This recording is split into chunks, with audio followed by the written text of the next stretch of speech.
I see the TikTok with that lady, Risa Tisa, and it's called Who the Did I Marry? If you didn't, I watched all 50 parts, and I kind of wanted to do a whisper ramble about it. So if you haven't heard of it, or if you have, and you just want to relax and listen to me talk, let's get into it.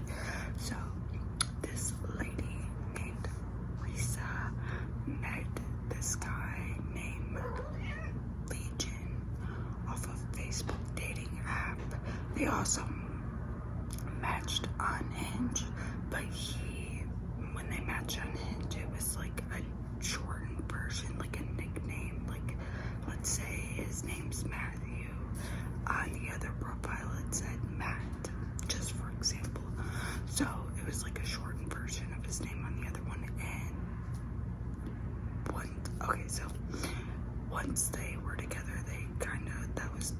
she said that was their joke, like their inside joke, because they matched on 2 different dating websites. But anyways, so they match and they plan a date.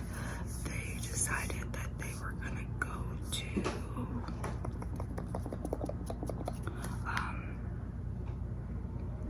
what's that restaurant? I don't know. Cheesecake Factory. So they decided they're gonna go to Cheesecake Factory. And on her way there, her tire blew out. And so she calls him and says, hey, I don't know, I can't make it to the day. My tire just blew out. And he was like, well, just drop the pin.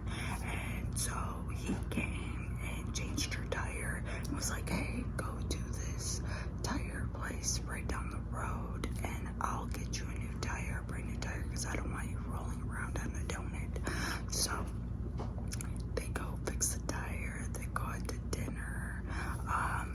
He tells her that he's divorced, that he caught his ex-wife, like walked in on his ex-wife, like cheating on him, like as she was like actively doing the do, I guess. So then she goes into a little bit about her ex, and they're just chatting, and she was like, you know, I'm surprised that he talks so much, because usually men don't. I usually out-talk them, but he was like very talkative.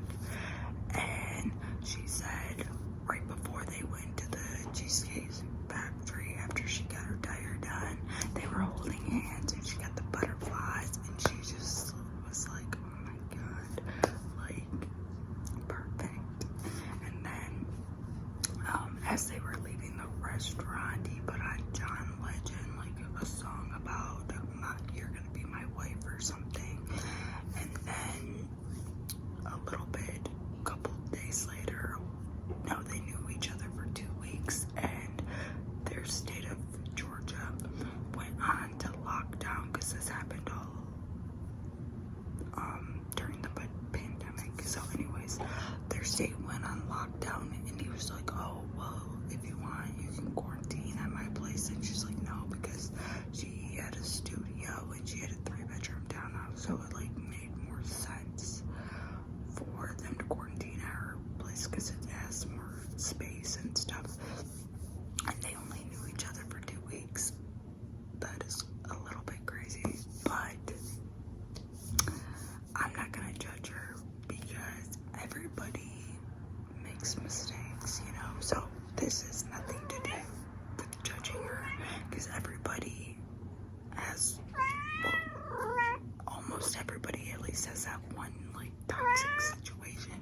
So girl, if you see this, which I doubt you will, no judgment, because trust me, I've been in some sketchy situations myself. So anyway, so they quarantined together, and he tells her that he's looking to buy a house, and so they start looking for a house together. So anyways, long story short, they end up finding a house, and he said he put a deposit on it, that it was in closing, and that it was gonna be theirs. And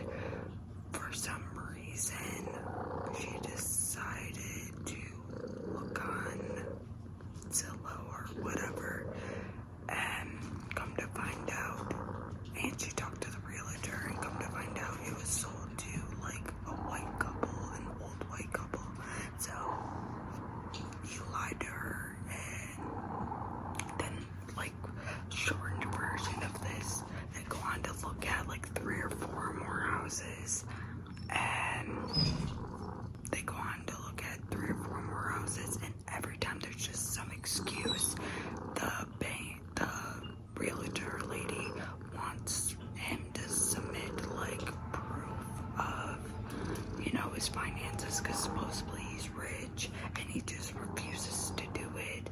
And he's telling Reza that he was like a football player for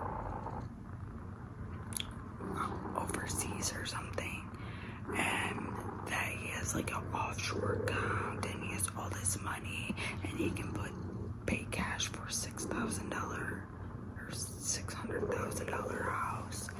And the lady, the realtor's like, well, show me proof of funds. And he was like, no, let them approve this for the cash offer, the homeowners. And just like, no, show the proof of funds. And he never could, he never did. So as these houses are falling through and stuff, she finds out that she is pregnant. And actually before that, he's taken this woman and saying that his company's gonna buy a car and having this woman test drive these cars, and she never got the car, obviously. And then she finds out she's pregnant, and she sadly ended up having a miscarriage.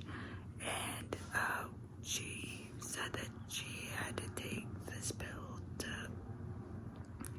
make her miscarry or whatever. And eventually, I guess that didn't work, so she had to go to the hospital and have a surgery done, a DNC. And this man said, that he had a important business meeting because apparently he was a VP at a condiment company. She didn't say what company, but like a mustard, ketchup, mayonnaise company. I don't know, but he was a VP. And so when she had the surgery done, she was texting him saying that she was there and she's getting ready for the surgery. And supposedly his assistant texted her and said, okay, if she needed him, she could get Legion out of the important meeting and whatnot. So then she got the surgery done. She woke up and she was waiting for like hours for him to pick him up. And then supposedly she didn't know this until later on. He texted her mom and her family and said that she's recovering. Don't bother her for like 2 weeks. Like, what the fuck? So eventually, after all of this happened, she ended up getting married to the guy. Now, like I said, we're not going to talk shit about her because, sometimes love is blind and hindsight is 20/20, Now, obviously, she's looking back, she sees all of the red flags, but sometimes when you're in it, you're not thinking logically, you're just thinking with your heart, especially when you are, I think she's in her late 30s, and she wanted marriage, and she wanted a kid, and, she really wanted to believe that it was her turn, her turn to find a great husband and whatnot. But that man is something else. Fast forward a little bit, she ends up, his phone was going off when he was in the shower, and so she looks at it and she's just looking through his phone. She said that throughout this whole time, she never looked through his phone, and during this time, this was only like from when they met, was like until they got married, a couple months, like 4 or 5 months. So all this happened in a very short amount of time. So anyways, she was looking through his phone and she's seen a bunch of sexual messages that her husband is sending other people and whatnot. So she was like, she confronted him, said that, they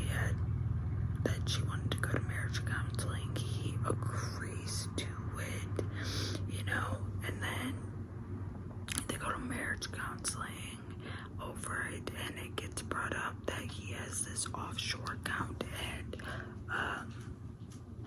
that you won't show him that he won't show her the money and whatnot. And even the preacher's wife was like, I don't see your guys' relationship lasting even a year. Like, you wouldn't show her the proof. You know, he's taking her to all these houses and claiming he has all this money, but, you know, he's embarrassing her in front of all these realtors, wasting everybody's time, pretending that he's gonna buy this house when clearly, obviously, he's not. You know, so she starts going in investigation mode, and she finds out a bunch of shit that he was lying about. Like, he said he went to a college in California, I believe, San Diego. He never went there. She called the ex-wife. Oh, so he, backtrack a little bit, he asked Tisa for $2,000 because his ex-wife's daughter died from COVID and he wanted to give it to her to help her. Well, she starts and she's like, yeah, let's help him out. Well, anyways, as she's starting to dig, she found that they never got married in California, him and the ex-wife, because that's what he said, and that they were married and divorced into Georgia. So she ends up going to the courthouse and finding the divorce papers and whatnot, and gets the lady's phone number and ends up calling her. And the ex-wife's like, don't believe anything that he says. He's a liar, he's abusive, he's a manipulator. Everything that comes out of his mouth is a lie. And Tisa was like, by the way, how is your daughter doing? And she's like, what do you mean? She's fine, she's doing great. And she was like, oh, he just said, you know, that she was sick with COVID and whatnot. She's like, what? So anyways, the daughter never died, and yeah, that was crazy. So as she's digging and uncovering all this stuff, he got an injury, and he said it was a football injury, and his leg was like, or his knee was messed up, and she said that he was losing like weight really rapidly. Like, he went from like a 2X to like a size large. He wasn't getting out of the bed.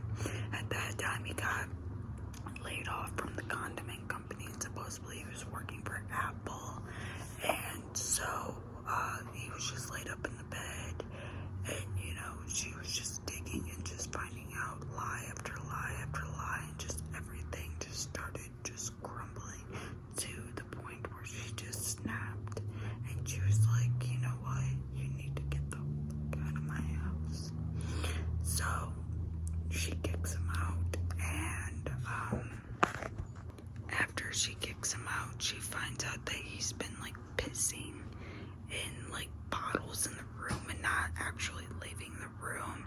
And so he went back to Philly to be with family, and they kicked his ass out, and then he came back, and supposedly he had like two brothers and two sisters that he would talk to on the phone, you know, all the time. Come to find out, he has no sisters, and the people he was talking on the phone with, he was talking to himself on the phone. He's talking to himself on the phone the whole time. So anyways, long story short, she ends up divorcing his ass, and come to find out, he had a twin. The twin was the VP, had a VP job. He was a VP, he was rich, you know, he had a luxury vehicle, you know, he had it all. So he basically took his twin brother's like person identity or whatever. Oh my god, it was so crazy. But here's the thing. Anyways, I had to move outside because my dog keeps barking. That's why I kept having to cut the video.